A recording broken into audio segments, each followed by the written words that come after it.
Week 8 of marathon training, week 6 of Ironman training, and it did not go according to plan.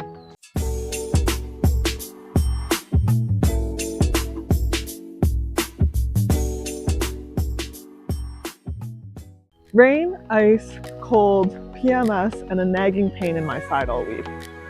But I still ran 75 kilometers. This is my all-time highest mileage training week ever.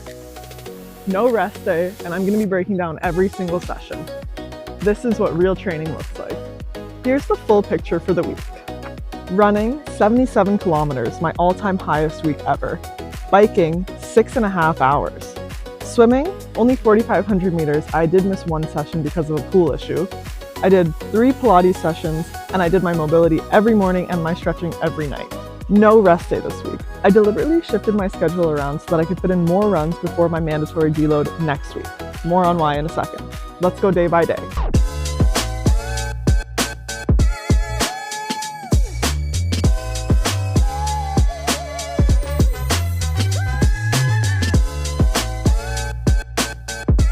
Hello, welcome to Baking with Ellie.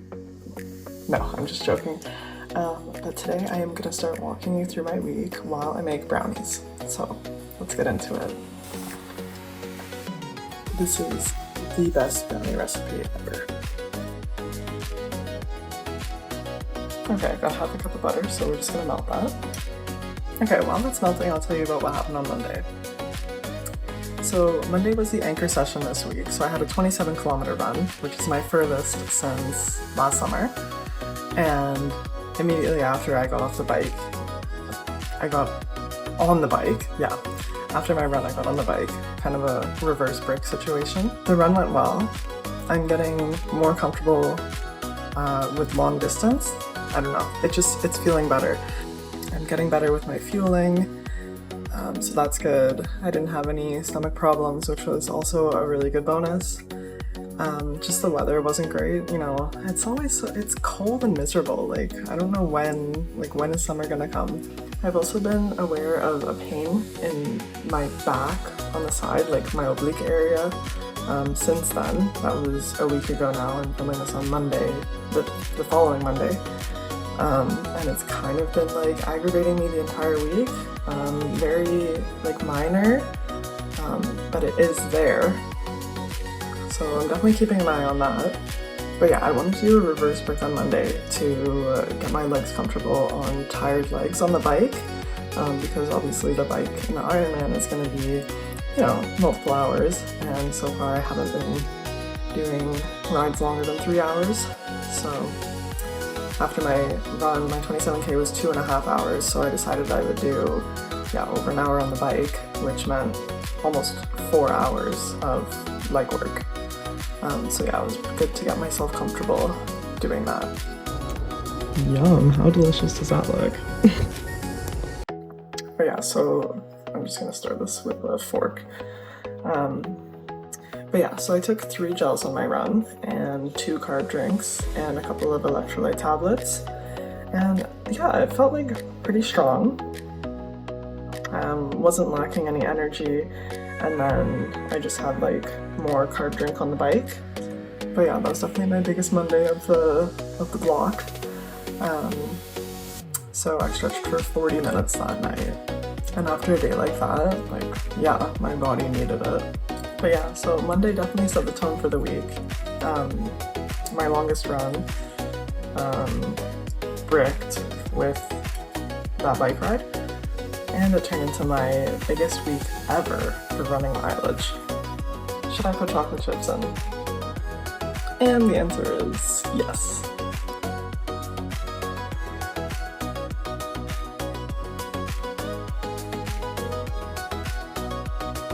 Okay, the brownies were really good, and I'm just gonna get ready to go get a coffee. Just gonna do a cute little makeup look as I walk you through what happened on Tuesday.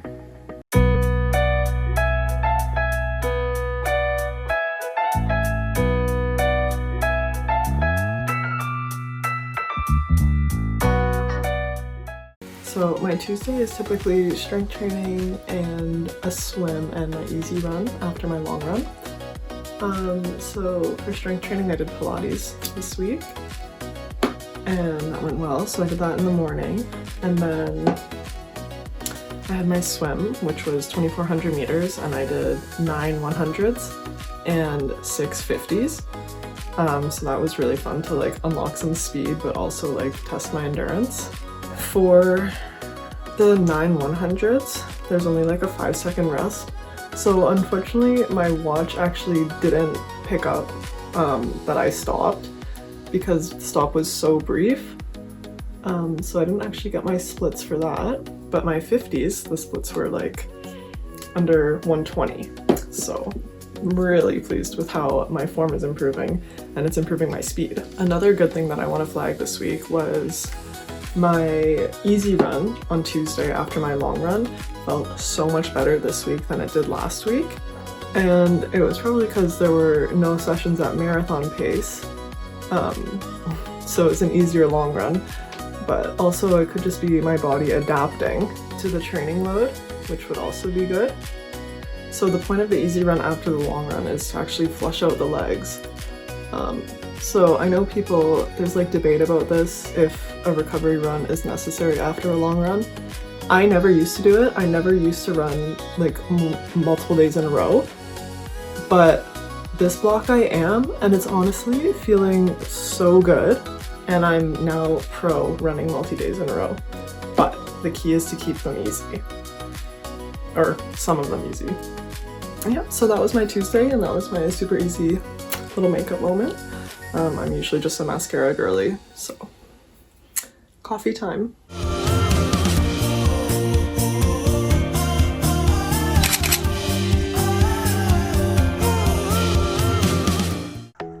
Okay, so Wednesday had something super exciting on it. I did a time trial in the pool. So yes, I lied earlier when I said no race pace swims, and I'm not doing practice race pace swims. Because I actually did do 1,600 meters at a really good effort. I did 1:45 for the whole thing, no resting. But my goal is to be even faster, so let's see how the next 5 months go. And then Wednesday night, I did an hour-and-a-half bike ride. Just easy pace, keeping the legs moving. I didn't have a long ride this week, so most of my bike work was supposed to be just like moderate intensity, but I kind of didn't pay attention to that on Friday.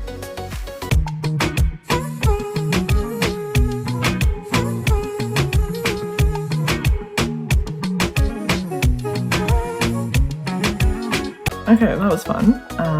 Now I'm just gonna walk you through Thursday while I make some lunch. So Thursday's typically my lowest volume day, so I just do strength training and a run.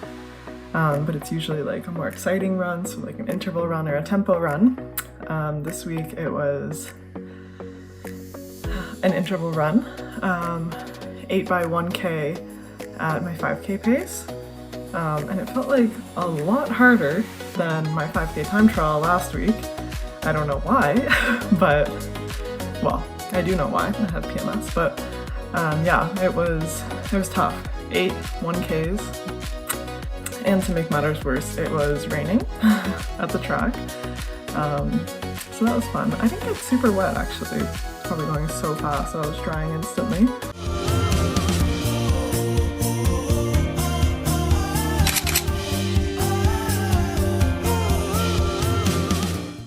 Okay, now let's talk about Friday. I missed my swim because of a pool issue, so I decided to move my brick to Friday instead of Saturday. That way, I could move my run to Friday, then I wouldn't be running on Saturday, so then I could move my Monday run to Sunday, so I would fit in an extra run before my time where I have to stop running. And ultimately, this is what led to me having my highest mileage week ever, and accidentally going above what my peak week is actually supposed to be. I just added in like another easy run, but it ended up bringing my total to 77-ish kilometers, and my peak week was supposed to be 75. And that's in like 3-4 weeks. So that was an interesting development. And typically for my brick, I like to do an easy bike and an easy run, but this time it was actually a tempo run. And I didn't really want to do an easy bike. I was just kind of like, why am I going to sit there in zone 2 and just like, you know, I don't know. I feel like I'm not pushing enough on the bike right now.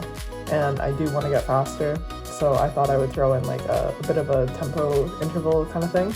So I did 5 6-minute intervals in zone 4, and then I headed out for my tempo run.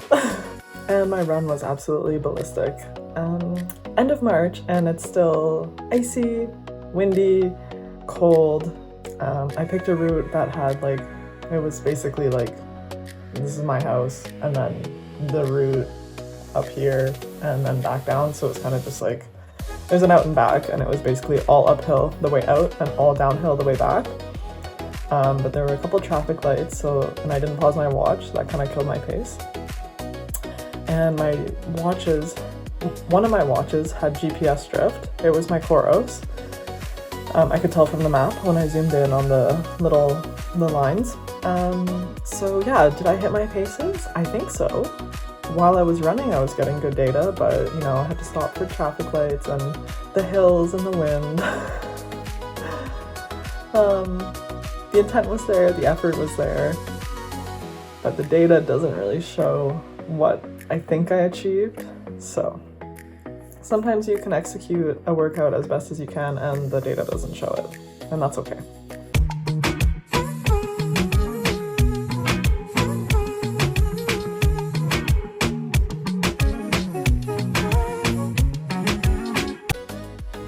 Saturday started with mobility, and then I finally did something that I've been meaning to do for over a year.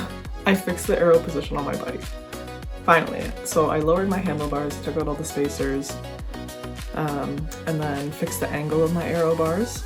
Since I've been training like almost exclusively indoors for all of this year and most of last year, I never really like cared to get around to it, kind of. Because obviously Aero position doesn't really matter when you're inside because you're not going through wind, right? So, but I figured since, you know, I'm going to be doing the Ironman in August, and I'm going to want to be going fast, try to give myself as much advantage as I can. So yeah, I figured I should be getting comfortable in that position so that it's not like a shock to my system when the day comes around. So I did the maintenance, and it's a little frustrating. And then I did an hour 15 bike ride, power intervals, 10 1-minute sprints.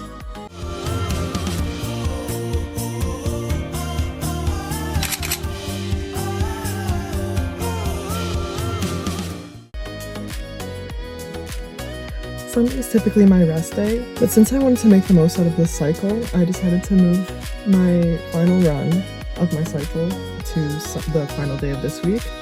So this week I actually had 5 runs, which honestly I've actually never done before. I'm not really a run back-to-back days type of person, so that's pretty impossible for me to run 5 times in 1 week. But I felt really good. I just added in an easy run at the end. It's the last run, of my cycle. Yeah, and it felt really good, and I'm happy I did it. I mean, I hit the most mileage I've ever done in a week, 77K. I'm honestly stunned. Like, I never really had confidence in my running before, like, the past couple months, and I'm feeling so much better about it. And I'm just so looking forward to my marathon.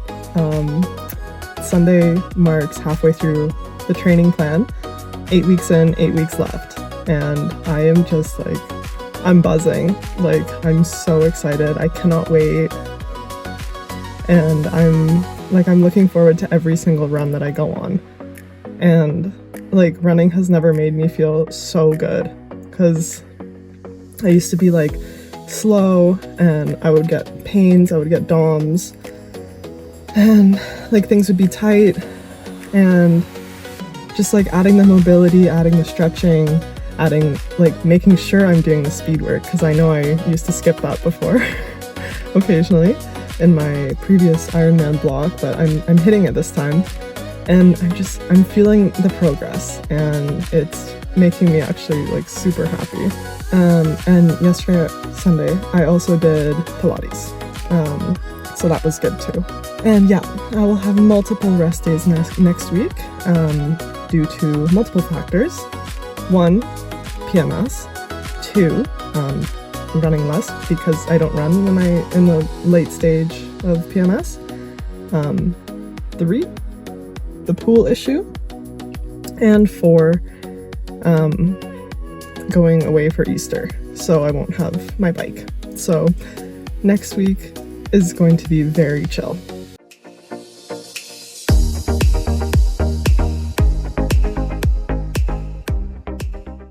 Okay, I want to be super transparent about my week.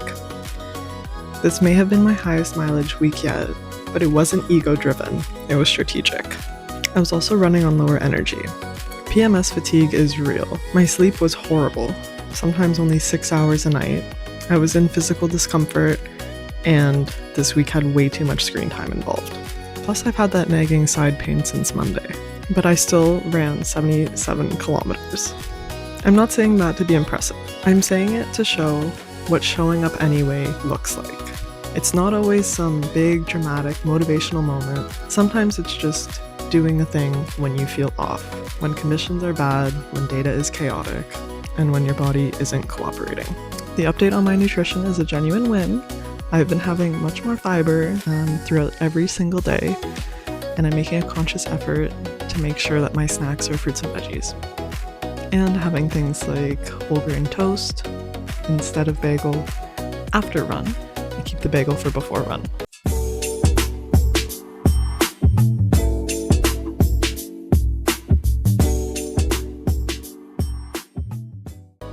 Well, that's week 8 done and dusted. You're making me laugh. Sorry, it's trying to stay straight and hard. 75 kilometers of running, 6.5 hours of cycling, and 4,500 meters in the pool. Only one missed session. So, what am I working on for next week? I need to get my sleep in check. 6 hours a night is not enough. I'm still monitoring that pain on my side. It's nagging a bit. And I need a backup plan for the pool. Next week is my deload week. Mandatory rest. Synced with my cycle, the body has earned it. That's week 8. 75 kilometers, no rest days. Rain, ice, chaos, PMS, and a long overdue bike adjustment. If you're in a training block right now and you feel like nothing is going perfectly, welcome to the club. Perfection is not the goal. Showing up is. Subscribe if you want to follow the full journey to the Ottawa Double. Drop below in the comments, what's the highest mileage you've ever done in a week? I want to know. See you in week 9.